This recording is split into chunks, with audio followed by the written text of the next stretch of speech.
Hindi ko na nakuhanan ng video ang umpisa, nakalimutan ko, so hindi pa naman huli ang lahat.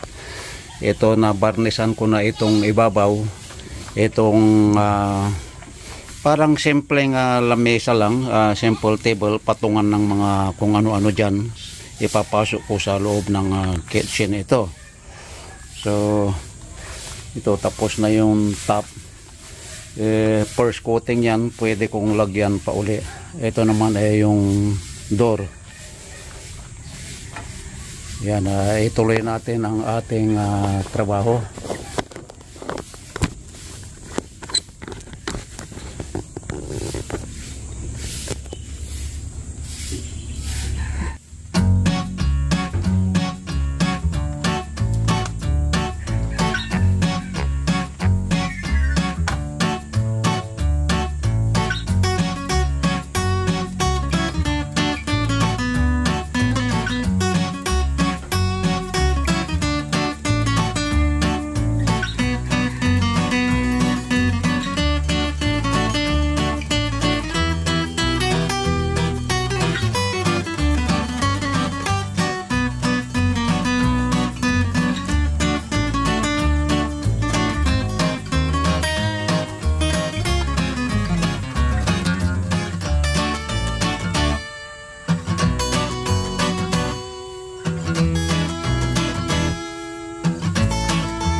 Simpleng gawain lang itong pag-a-apply ng varnish, kahit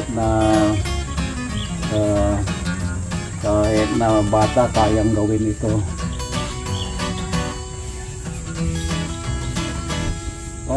Para lang nagpipintura ba. Mababae, malalaki, kayang gawin ito.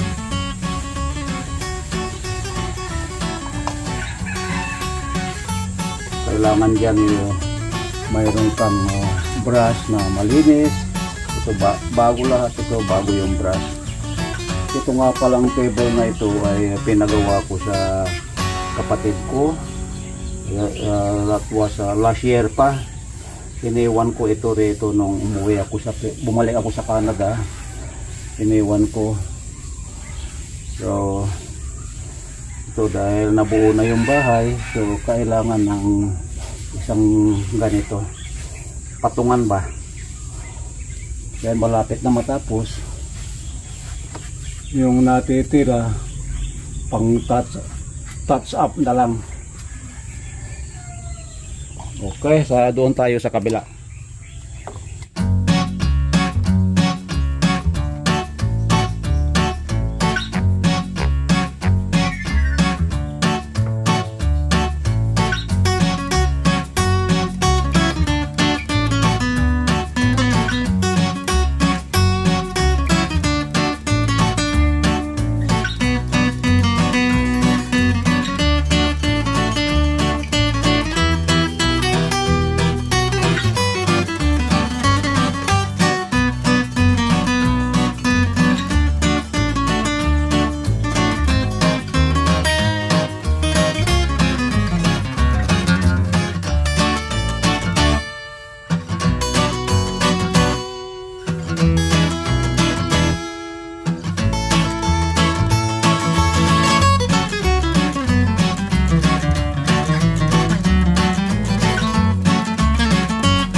Ita-touch up na lang later.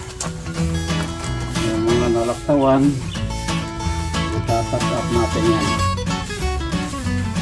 Palagay ko, babalikan natin itong ibabaw. Importante yung ibabaw. Kailangan na lalagyan natin ng second coating.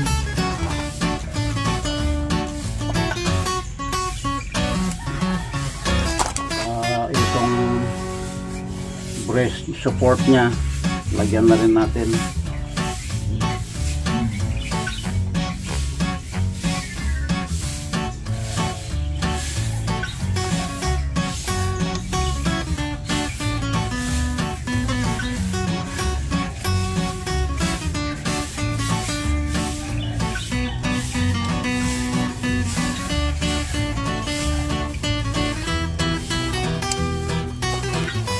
Ganito lang po ang pagka kumukuha kayo, ipahid lang na ganito para hindi tumulo. Yan, ganyan lang.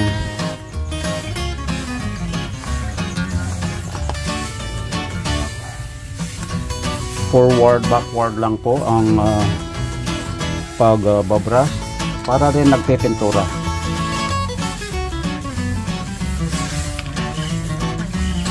Ayan, malapit na matapos.